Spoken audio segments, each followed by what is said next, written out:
আসসালামু আলাইকুম। সবাই কেমন আছো? ফুডি কর্নারে সবাইকে স্বাগত। আজকে আরও একটা নতুন রেসিপি নিয়ে তোমাদের সামনে হাজির হলাম।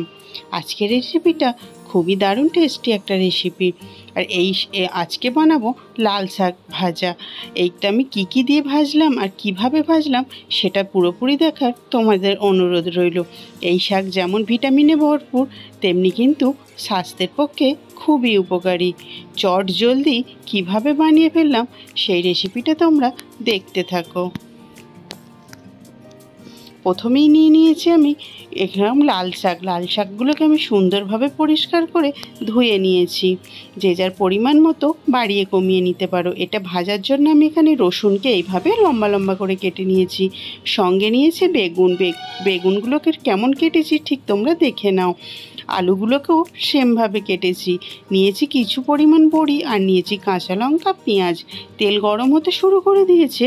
তেলের মধ্যে দিয়ে দিলাম বড়িগুলোকে। এই ডালের বড়িগুলোকে সুন্দর করে লাল লাল করে ভেজে তুলে নিতে হবে। তোমরা কে কে শাক দিয়ে বড়ি খেয়েছো আমাকে কমেন্ট করে জানিও। শাক ভাজাতে যদি বড়ি দিয়ে ভাজা যায় তার স্বাদ কিন্তু ডবল বেড়ে যায়। আলুগুলোকেও ঠিক ওই তেলের মধ্যেই ভেজে নেব চাপা দিই, যাতে আলুগুলো সুন্দরভাবে 90% মতো সিদ্ধ হয়ে যায়। লাল লাল করে ভাজা হয়ে গেলে আলুগুলোকে তুলে নিতে হবে। আলুগুলোকে আমি আবার নাড়িয়ে দিয়ে ওপর থেকে কিন্তু আমি নুন হলুদ কিছুই দিইনি, শুধু তেলের মধ্যে ভেজে নিচ্ছি চাপা দিয়ে। যখন সুন্দর করে লাল লাল করে ভাজা হয়ে যাবে তখন এগুলো তেল ঝরিয়ে তুলে নিতে হবে। এই রকম করে যদি একবার লাল শাক ভাজা খাওয়া যায় তাহলে কিন্তু সবাই খেতে পছন্দ করবে। বাচ্চারাও কিন্তু এই রেসিপিটা খেতে খুবই পছন্দ করবে। সেম তেলের মধ্যে আলুগুলোকে তুলে নিয়ে বেগুনগুলোও দিয়ে দিলাম। বেগুনগুলোও লাল লাল করে ভেজে নিতে হবে। নুন হলুদ কিন্তু আমি কিছুই দিচ্ছে না, শুধু চাপা দিয়ে এইগুলোকে ভেজে নিতে হবে প্রথমে। আর এই আলু বেগুন বড়ি দিয়ে যদি একবার শাক ভাজা করা যায় তাহলে কিন্তু গরম ভাতের সঙ্গে আর কিছুই লাগবে না। মাছ মাংস ফেলে এই শাক ভাজা দিয়ে ভাত খাওয়া হয়ে যাবে নিমেষের মধ্যে। এতটাই টেস্টি হয় এই শাক ভাজা। বেগুনগুলো দেখো লাল লাল করে ভাজা হয়ে গেছে, তো বেগুনগুলোকে আমি এবারে তুলে নেব। আমি অন্য একটা কড়াই বসিয়ে দিলাম আর কড়াইয়ের মধ্যে দিয়ে দেব পরিমাণ মতো সর্ষের তেল।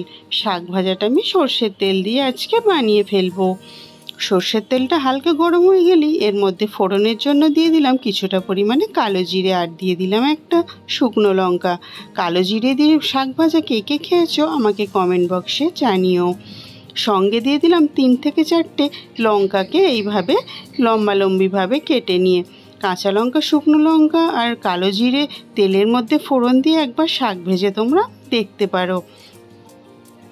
এগুলো একটু ভাজা ভাজা হয়ে গেছে। এই পর্যায়ে দিয়ে দিলাম সেই কেটে ধুয়ে রাখা লাল শাকগুলোকে। আমি কিন্তু দেখো তেলের মধ্যে পেঁয়াজ রসুন কিছুই দিলাম না। এখন শাকটা দিয়ে এর ওপরে আমি দিয়ে দেবো কিছুটা পরিমাণে লবণ আর দিয়ে দেবো কিছুটা পরিমাণে হলুদ দিয়ে আমি একটুখানি নাড়িয়ে এটাকে চাপা দিয়ে ঢাকা দিয়ে দেবো। সঙ্গে নুনটা দেওয়ার মানে হলো এর মধ্যে যে পরিমাণ জল থাকে শাকের মধ্যে সব জলগুলো কিন্তু নুনটা দিয়ে চাপা দিয়ে দিলে জলটা বেরিয়ে আসে আর শাকটা তাতে সুন্দরভাবে সিদ্ধ হয়ে যায়। মিনিট খানেকের মতো চাপা দিয়ে রেখে দেবো, মিডিয়াম ফ্লেম করে দেব।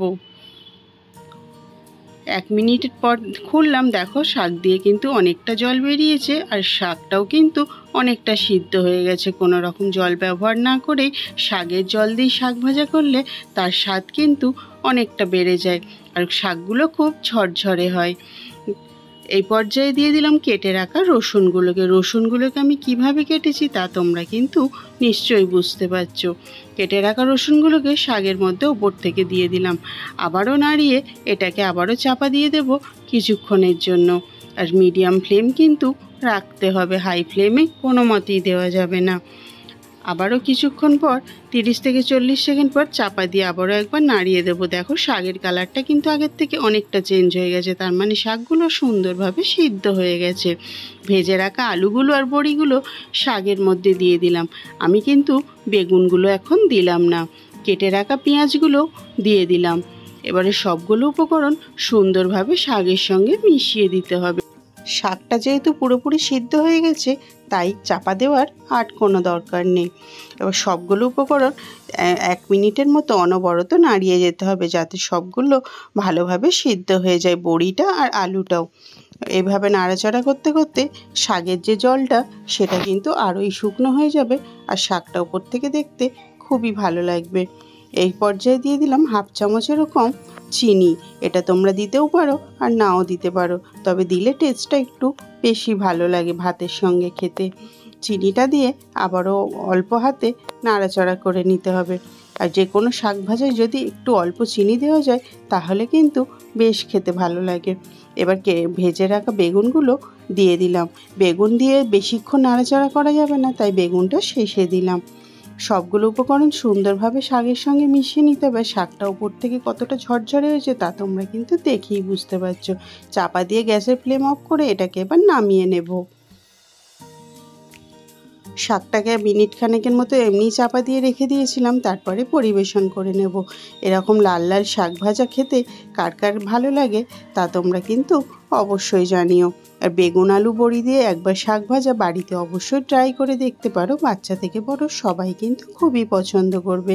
আর এই শাক ভাজাটা যদি গরম ভাতের সঙ্গে খাওয়া যায় তাহলে কিন্তু মাছ মাংস আর কোনো কিছুই খেতে মন চাইবে না, এতটাই স্বাদ থাকে এই শাক ভাজার মধ্যে। ওপর থেকে বড়িগুলোকে আমি এইভাবে সাজিয়ে দিলাম। বড়িগুলোও কিন্তু শাকের সঙ্গে খুব সুন্দরভাবে সিদ্ধ হয়ে গেছে। রেসিপিটা তোমাদের কেমন লেগেছে তোমরা কিন্তু অবশ্যই কমেন্ট বক্সে জানিও। আর লাইক কমেন্ট শেয়ার করতে ভুলো না। তোমাদের লাইক কমেন্ট ভিডিও বানানোর আগ্রহটা অনেকটাই বাড়িয়ে দেয়। আজকের রেসিপিটা এখান পর্যন্তই। দেখা হবে পরের রেসিপিতে। আল্লাহ হাফেজ।